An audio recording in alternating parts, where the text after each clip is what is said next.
Hello everyone, and welcome back to a little bit of a different version of Dime Box Discoveries. If you'll humor me a little bit, I just want to show you something from my personal collection and tell you a little about what I do. I think you'll enjoy it anyway. First of all, happy Thanksgiving. So we'll throw out the turkey card and say, hey, it's Thanksgiving time. So there's a turkey for you.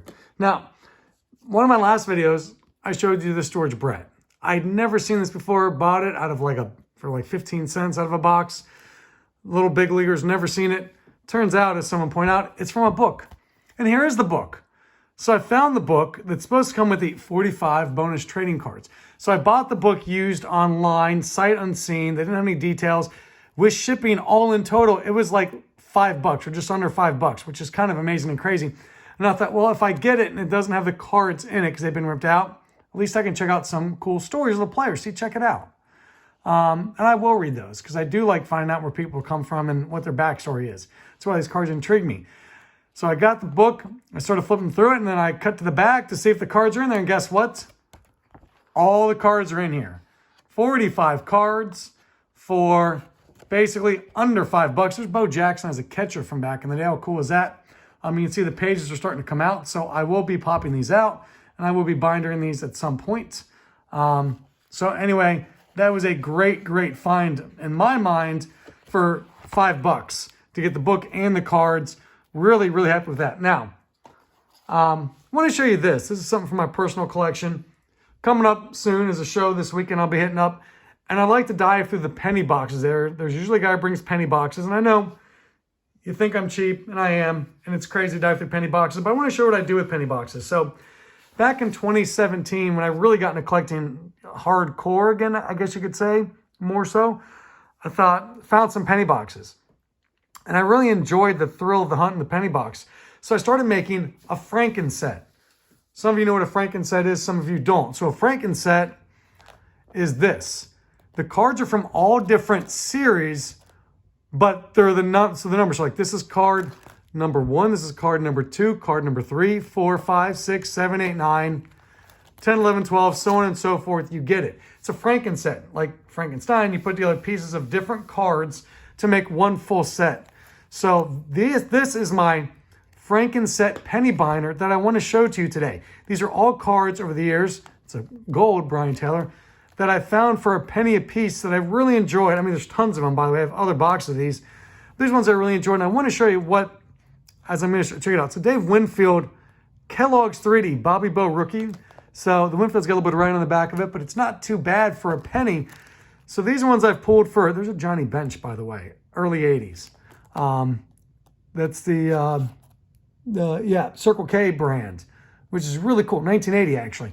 So these are ones that I found for a penny a piece and different things. There's the Electric Diamond, Ricky Henderson. Some of these are really good finds. They're not always the most valuable card I find for a penny a piece. Lee May, 1971. That's really cool. Jim Wins from Cincinnati, Ohio. These are cards that I enjoy the most. Sometimes there are some cards with some actual value, like Ozzie Smith's not too bad for a penny a piece. And some are just because Ed Vandenberg, I like the caps of the 89ers, like the big pillbox caps, so that makes me laugh. These are cards that, as I buy them, yes, there's a 1970 Rod Carew. It's in bad shape, but I don't really care. There's Jose Canseco pitching. That makes me laugh. So these are cards that I've tried to work on the set, and as you can see, so I've never found a good penny card I like, apparently, of card number 58. So it's empty. I got to finish this one off. Some more 1970s. Jim Palmer there, Tom Seaver there. So these are ones that, some of these are amazing deals. How cool is this, by the way? An Eddie Yost 1962 postcard. See? 1962 postcard. And there's a Griffey, by the way, for a penny a piece. Cecil Cooper from back then. This is a Palmer. It's not a reprint. It's an actual Palmer. So these are ones that I found for a penny a piece that I really just enjoyed over the years in the penny boxes, and I've put in this Frankenset. So like here's card number 85, card number 86. There's a Bip Roberts rookie card. So that's card number 91. Card number 92 is this Tim Raines sticker card. So these are ones that I found I enjoyed. Some of them, maybe it's because I like the value. Some of it's just because like Ryan Klesko in a minor league. David Bell went to the same high school I did. So Cincinnati, Ohio guy from Moeller. So that one goes in there. Jimmy Key, fully underrated. Carlton Fisk, that's a cool Carlton Fisk in action card. So you can see some of these cards might have some value, some don't have any value. But to me, they're the ones I found the coolest. Like there's Kenny Lofton with the silver signature.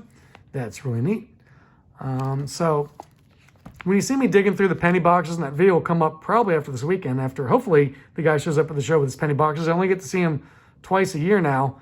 I will hopefully find some more cards to fill in these slots. Like there's Tim Raines 151, so 152, 153.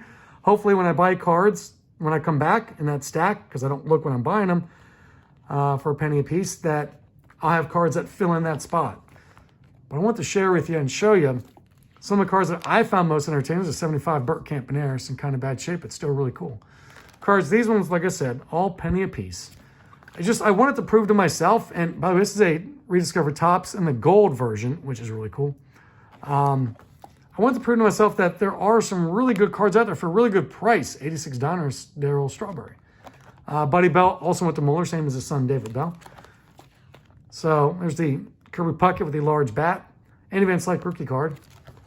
So these are ones that, silver signature, that I just found really cool and really have enjoyed. Mark Lewis. I love this one because once again, I love the guys. When it's like, it's the story of how they came up. I love a good origin story. Mark Lewis from Hamilton, Ohio. He was drafted 2nd overall by the Indians. He's wearing his Hamilton, Ohio jersey. I just think that is really cool. So you get a little sight inside my brain as the cards that I find interesting that I've picked out. Like I said, I probably have more than 1,000 other penny cards back. Check this out, the Lowell Palmer 1970 Shades card. How cool is that for a penny? Man, I was so stoked when I finally remember thinking, this is like the coolest thing ever. But I've got more than 1,000 other cards. Some of the rediscovered Topps of Barry Zito, my favorite team being the A's. That's really cool. More than 1,000 penny cards back in another room in boxes that, you know, I didn't think that they were the best card to put in that slot. This Dave Von Olin card, by the way, not this exact one. I do the exact one somewhere else. This was the very first baseball card I ever got. I bought a pack of 87 Topps cards, and this was the very first card I ever saw. Dave Von Olin, 87 Topps. I love the framing. I love the color of the uniform. It's one of my most favorite cards of all time just because it's the very first one I ever got, and I just think the colors and everything pop. I just think it's beautiful. And there's another Buddy Bell in there.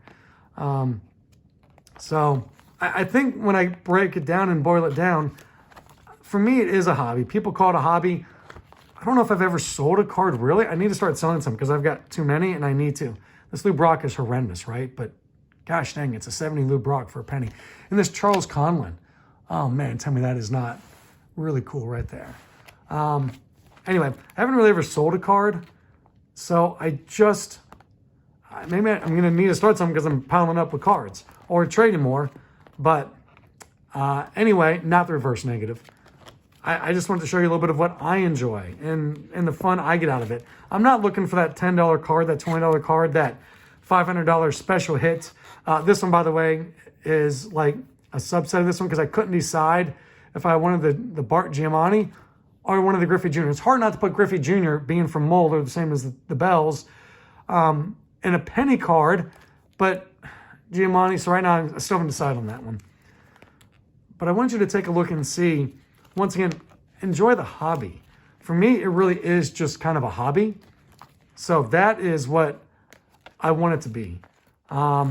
Maybe I will start trying to make some money off it at some point. That's nice Walt Weiss. But for now, I'm really just enjoying the hobby of literally collecting. Here's an Oral Hershiser Gold for my guy Brent. Brent, if you're watching, there you go. Shout out to you. There's a couple Oral Hershisers in there, actually. As you can see, though, man, there are some good cards to be found for a penny. Most of these were actually found before pandemic and price went through the roof because now you can't find as many penny card dealers. In fact, they're pretty rare. But I still find some of them. I still go through them, and I still try and pull them out. See, when you're in the beginning, there's a lot of sets that are like 1 to 10, 1 to 30, so the early ones are easy to find. It's hard to find good penny cards as you get higher up because, you know, there's less cards numbered 531, 532, 233, 34. So, my nice Mike Schmidt. So, this is what I have for a penny a piece. I just thought you'd enjoy seeing what I have and what's inside my brain. Man, I love this card. Totally stoked to find that one for a penny. It's a great penny card, too, the Oakland A's team set.